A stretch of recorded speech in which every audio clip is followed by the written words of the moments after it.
All right, guys, it's Jason Blaha here, doing a video on Jason Blaha. No, I'm kidding. It's T-Man, and I'm doing a video on guess who? Jason Blaha. Yeah, man, the strength and fitness gym lifting slave. Again, we're gonna review this video, man. It's gonna be great. Oh, why I warmed up to a body part split. Wow, that's interesting. He's so interested in body part splits now all of a sudden. Yeah, okay, let's review this. Here, and I thought I would sit down and do a video for you guys and gals. Well, let me get a sip of my water first. That's not water, bro. That's Kool-Aid. Get my beautiful radio voice going, and let's talk about this. All right, so something I want to talk about with this. I definitely warmed back up to the idea of body part splits a couple years ago, right? I had clients who Couple of years ago? Okay, whatever. were running on 3-day programs due to their scheduling, life, everything else, who I had put. He's just been doing it for like, all his workouts are body splits. It's all split up.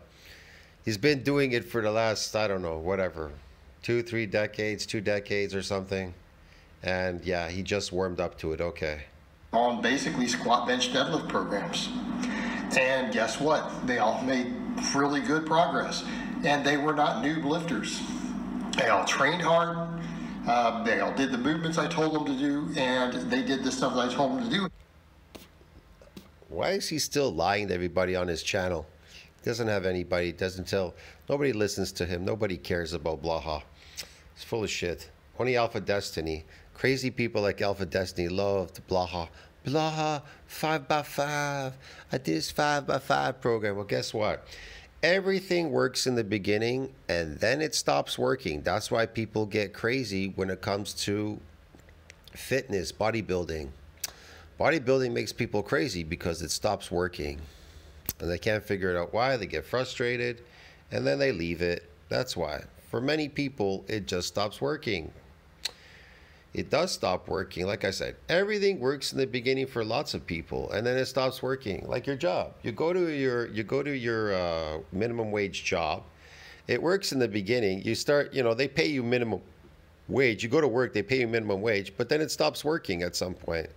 You can't progress. You can't buy that Ferrari you want, that house. You can't have that woman you want, or all these things because you haven't progressed to the next level. You need more money to create more of these things. Listen to the word. You need more money to create in this world. Okay, what do you need in a gym to create? What is the one thing you need in a gym? Remember, gyms don't build anything. They destroy stuff. They destroy things. So what do you need in a gym? Destruction. Ha! You need to bring that destruction back, but it stops rapidly because it's the protective effect of you disrupting, destroying your muscle fibers so they can grow bigger and stronger. Yeah. Plus food would be a plus if you have enough food to eat as well. That helps. But like I said, all these things stop working, and they have a reason why they stop working. Yeah. And they got results. And this needs to be discussed because this is something I really It's all about they got results. What about you? Did you get results, Blaha? No. kind of shifted on a couple years ago, but haven't really implemented in my own training, only for clients. And then when I do it in my own training, some people are like, oh man, this is a flip-flop. And it is. In this case, people always like to use that term. In this case, though, it is based on evidence and observation. And what we need to be clear. Let me get this straight. He never did it, but he did it for his clients. They got results, but he did it. It's flip-flop? What? I had a position that was not what my position was when I was younger. I used to do body part splits when younger, and I was big and strong back then. I deadlifted over 600 pounds. Okay, man. I did body part splits when I started lifting. That's what I was doing, body part splits, because that was the thing to do at the time. People had you hooked on this thing called body part splits. They never understood it's based on an adaptation system. It isn't based on body part splits, or it's something that you love to do. There's all these people, oh, but I love to do this. Okay, if I do what I love, I can't get results. Here's the thing. You may love lifting heavy, bodybuilding, whatever it is you're doing there. Okay, let's say bodybuilding. You may love bodybuilding, but guess what? It's not going to work for you. Want to know why? Because it's not based on love. It's based on getting results. If you do what you love, you'll never get results. It's like trying to be a champion. If you do what you love, you'll never get results as a champion. You got to do what it takes. See the difference? Do what I love and do what it takes. Well, I love sports, playing basketball and all that. But if I just do what I love and not put the effort into it, how the fuck could I be an expert at it? And all that. Doing bro splits, but with the power lifts and stuff in there, really heavy. So you know what Blaha loves? He loves to sleep all day. You think you're gonna be you think you're gonna get results if you sleep all day. Here's the thing. Blaha loves to do all these weird exercises, lazy exercises. Do you think he's gonna get any results doing what he loves, doing lazy shit? He's like, I love to do these, I love to do this powerlifting stuff. I love to inject steroids. He loves to inject steroids and do powerlifting and do weird shit. But all his stuff is lazy workouts because he does what he loves. He's not doing what it takes. He's doing what he loves. So he's getting a zero results. I never do what I love. People ask me, why are you doing these exercises? Why are you doing this? Why are you doing that, bro?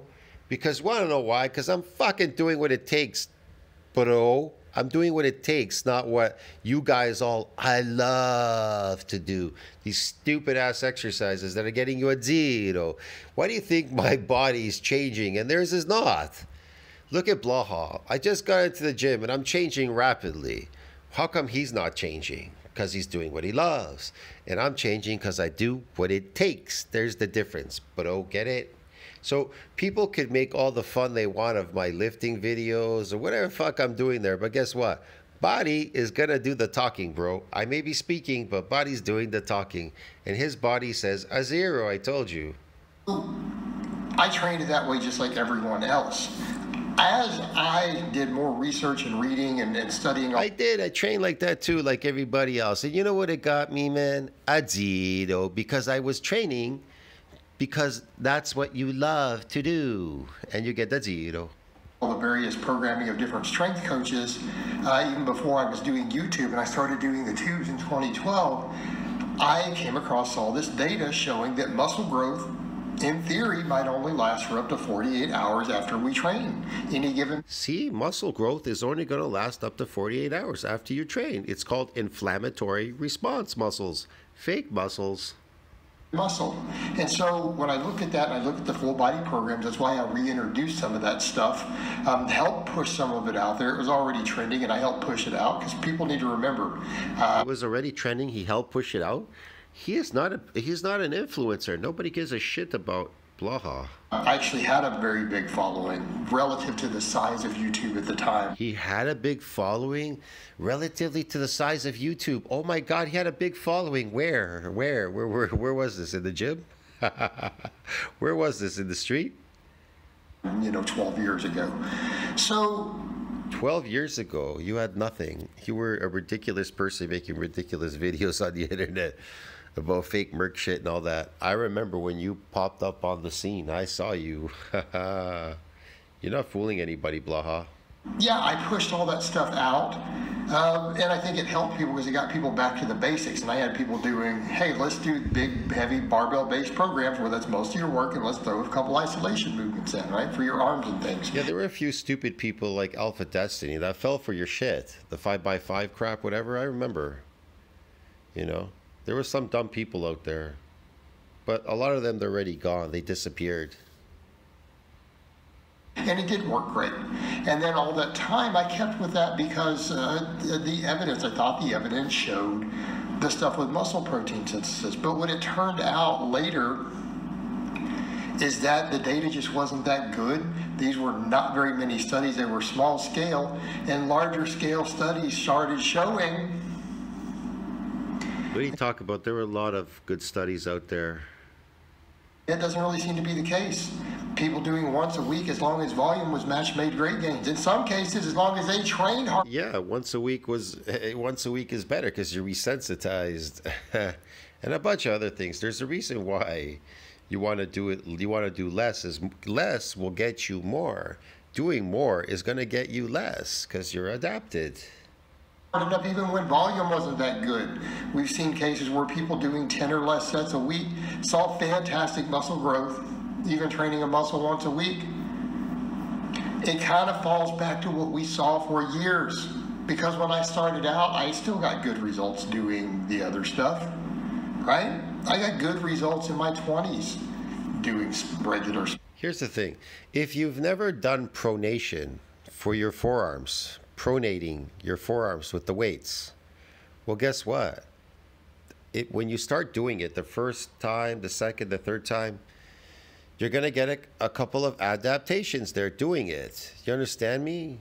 But then it'll rapidly adapt. You won't get any anymore. So you got to move on to something else with the forearm to keep getting it bigger and stronger. Pronation's great, especially if you're an arm wrestler. You understand me?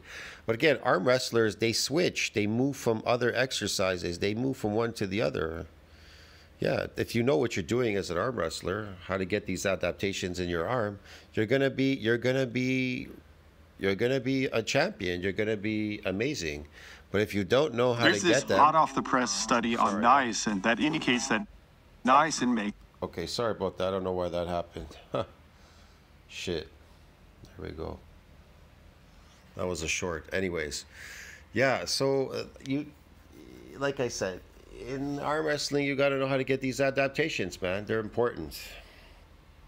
Good results in my 20s doing regular splits. Most of the guys I knew had phenomenal physiques did those splits. Now, granted, most of them thought some of the Arnold type training was crazy, you know, the really high frequency, high volume, all those things. So, you know, He was taking drugs, bro. Why is he comparing drug addicts, fake people, artificial people with real people? It makes no sense. have to be realistic about this. And I even had made videos earlier this year kind of explaining, look. Man, I think he's fucking brain dead. When you start mixing up artificial Ferraris with real Ferraris, well, look, well, you know, the artificial Ferrari, when we built it in our garage, we put all this work into it, so it's got to be the same like the real Ferrari. How do some of the guys I know who had phenomenal results, either insane strength or insanely impressive physiques, oftentimes did 3-day-a-week splits? And I said that years ago when I put some of my clients on that type of training, and it worked just fine. As long as we programmed it good, it worked. You know, what did I tell people? I had the guy who had the most impressive physique I ever saw. Again, was he on drugs? Most likely these people are on drugs. Well, he's just making this shit up, man. I think he's just making all this stuff up. It's fake. Did a 3-day-a-week program with low volumes. He did less than 10 sets of muscle group. And it wasn't even like what I'm doing. I'm talking, he might do 1 or 2 types of curls. I'm talking like 3 to 6 sets of curls a week and be done. He'd do some pull-ups outside of that. Okay, but so really, when you start looking at a lot of his stuff, is really like 6 sets per muscle group. But he trained hard. But the guy really did something like maybe 6 up to 10 on a couple muscle groups, so sets per week. His workout for like 30, 40 minutes, and he was out of the gym. Done. Guy looked. What? Yeah, okay, done, yeah. Again, he's got this stuff with the drugs, this, that. He's all over the place. How could this be beneficial to anybody? Freaking amazing. That guy. Man, I knew people that took steroids back in the 80s and 90s, okay? You want to know what they told me? They said no matter what they did, they got results. No matter what they did in the gym, they got results. I knew a guy called Sandro. He used to come to this gym. The gym that I'm going now was a huge steroid gym back in the day. There were like wrestlers, all kinds of people going to that gym because it was the drug mecca. And I'm telling you right now, this one guy, Sandro, bro, he was massive. I mean, he had the widest back I've ever seen in my entire life, okay? I just was obsessed over that back. I was like, Jesus, that'd be amazing to have a back like that. That guy was huge. I mean, massive, bro. Like a fucking bigger than some open bodybuilder or something. I don't know. He just was so big. He didn't look bubbly. He didn't look bubbly, but he looked massively big and huge. But he was on steroids. And he never lifted heavy. He never lifted too heavy or anything. Didn't do anything that would destroy him. And he was massive, bro. But when he was off the steroids, bye-bye gains. I was around in the YouTube era, looking how he looked at 40, he'd probably have a pretty big channel. Same thing I talk about some powerlifters I knew who had phenomenal numbers who were like, yeah, I have a squat, bench, and a deadlift day every week. They had these phenomenal numbers. They were lifting weights for no reason. They wanted numbers. They were creating artificial numbers. Okay, whatever. 3 days a week. Come in and squat over 800 pounds. Granted with knee wraps, but still. Come and squat 800 pounds for no reason. Just to squat 800 pounds. All right. Yeah, I'm working. Okay, I'm on it right now, Blaha. I want to squat. I want to do 800 pounds. Yes, Blaha, yes. Yes, like I give a shit. That's still pretty dang strong. Bench over 500. Yeah, you're going to be pretty strong when you fucking cripple the shit out of yourself. How strong are you going to be when you destroy yourself and cripple yourself like all these powerlifters? Where are all these powerlifters today? They're all disappeared. All these young guys, they come up on these channels and then they're gone. They disappear. Want to know why? Because they destroyed themselves. I could show you a guy who destroyed his knees at a powerlifting competition. Fucking fell with the weight. There went his knees. He had to go for surgery. He crippled himself. There you go, Blaha. You know what that's good for, lifting heavy? To cripple yourself. Yeah. You'll all be crippled in the end, lifting these stupid heavy weights. And here's another thing. Not only will they cripple you, but they'll age the fuck out of you. Wrong. Guys were training like you will age. that. So when I look at all this and I look at the way that we've seen historically and I look at the data, I go, the data that I was going off of, the evidence that I was going off of with those old assumptions isn't really supported. And other data has come back and showed, no, the other works as long as the training is dialed in right, the frequency isn't that important. But it gives us certain wiggle room. It gives us a different outlook on training. It's a different way to approach training. And so that's what I'm doing with my own training. And I'm going to make it work. And I have a feeling it's going to work pretty dang good. Why? Because it's making me really focus on all the body parts more. As I have stuff split into a 4-day split, everything hit once a week. No, he believes it will, but he's on steroids, so does it really matter? Blood's taking steroids. He's so artificial. I'm coming in and really thoroughly working muscles. I mean, you guys are literally watching me do, hey, let's do preacher curls and incline curls on my arm day. Let's do... What's the point of doing preacher curls and incline curls? You just did your arms. See what I mean? What is that? Oh, I gotta get a different variation. I gotta do it for a different variation.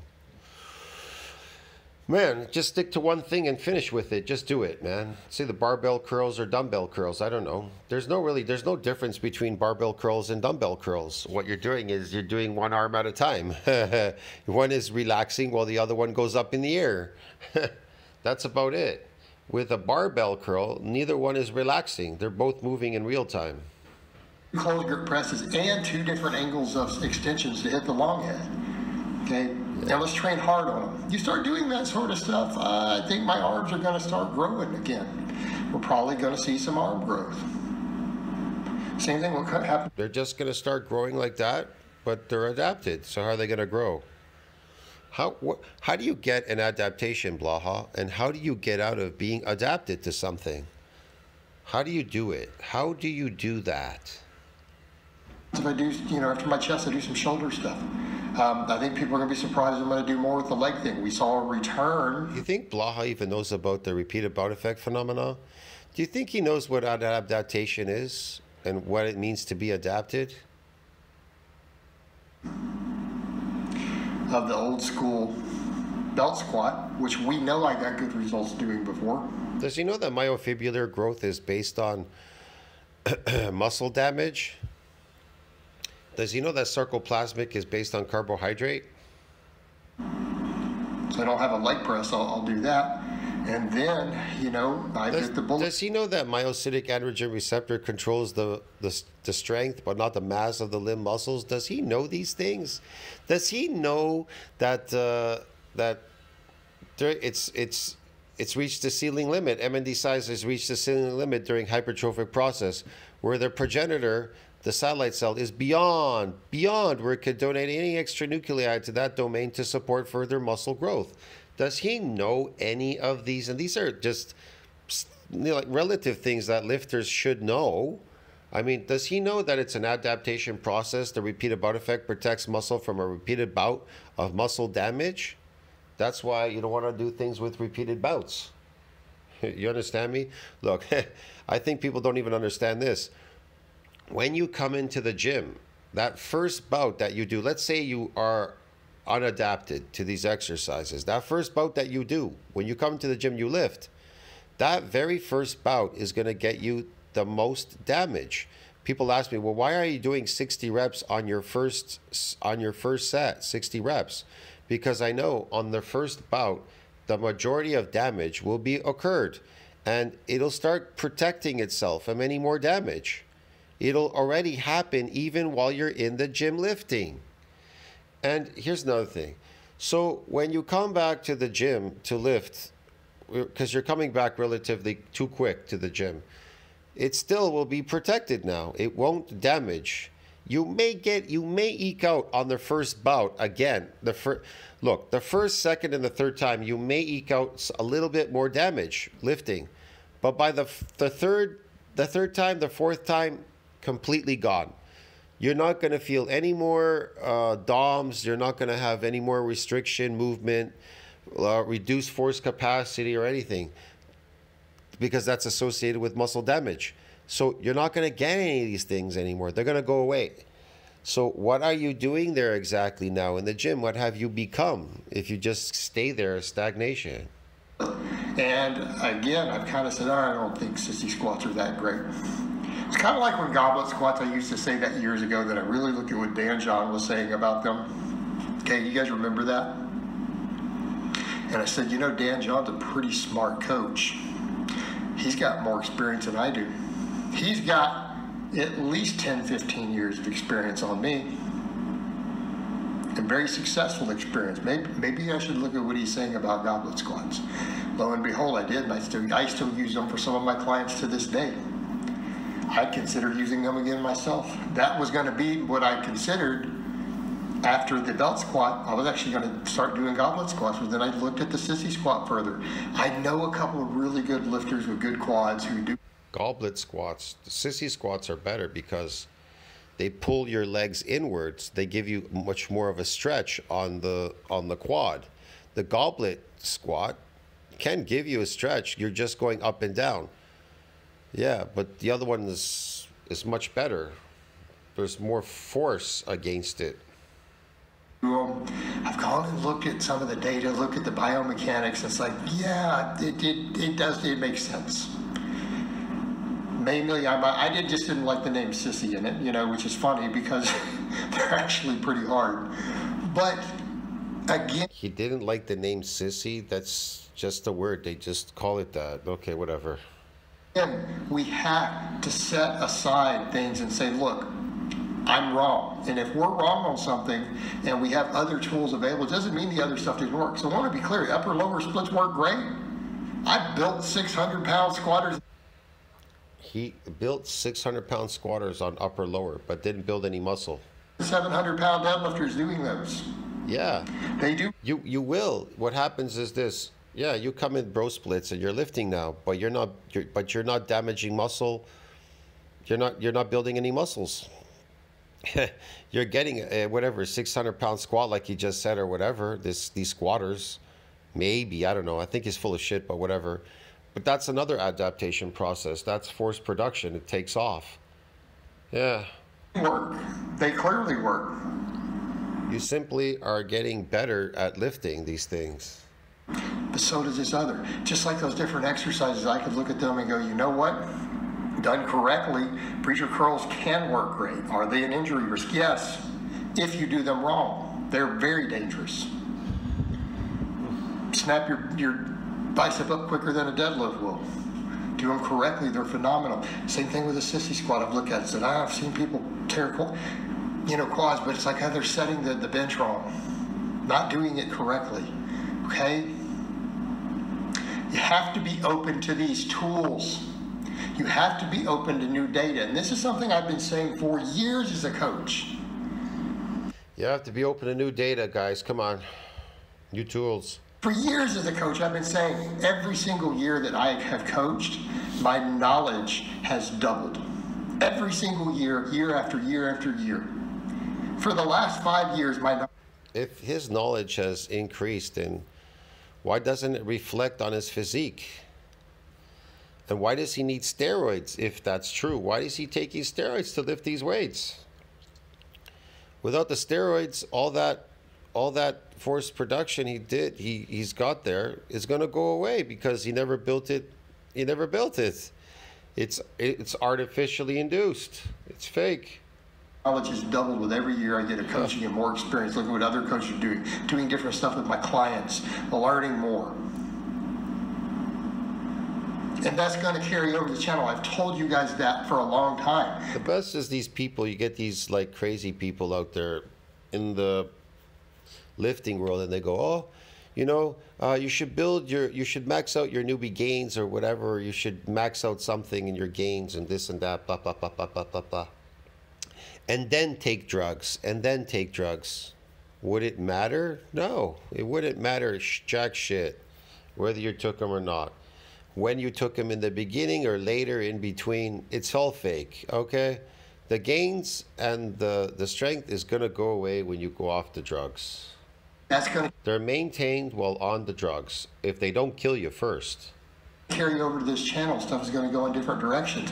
And now, particularly now that I'm moving more towards working on physique finally, because people always try to think that I really didn't work on physique. Now I am, and it's improving.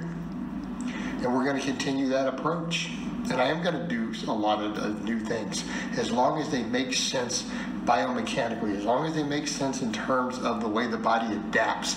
Well, what kind of coach is this that doesn't know how to get results? He doesn't know how to get natural lifting results. He's got to take drugs. He doesn't know how to get a physique. He's got to take drugs, and he still can't get a physique even if he is on drugs. He's not. The body is not talking. It's not talking. It says a 0. Well, it is talking, but it says 0. The training, if they look like they're going to work, I'm going to run with them. Because they say you can't teach an old dog new tricks. I think that you can. And we have to keep leveling up. And for me, as someone who wants to keep putting out content to help everyone, we have to keep leveling up. I've already taught all you guys how to get elite squats and deadlifts. We've already done that. See, he's taught all you guys how to get elite squats and deadlifts. You want to know how? You inject something artificial in your arse, and then you'll be able to do that. Yeah. We've already done that. It's all there. You guys can. He's already done that. You look at his videos. He talks about it all the time, about injections and steroids and everything. He's been doing it recently. He's been answering questions on the comment section about steroids and everything. Yeah. Go back for the past 10 years and look at that. Now we're going to look at a lot of other stuff. How do we maximize hypertrophy? How does Blaha do it? Artificially. He doesn't do anything naturally. He does everything artificially.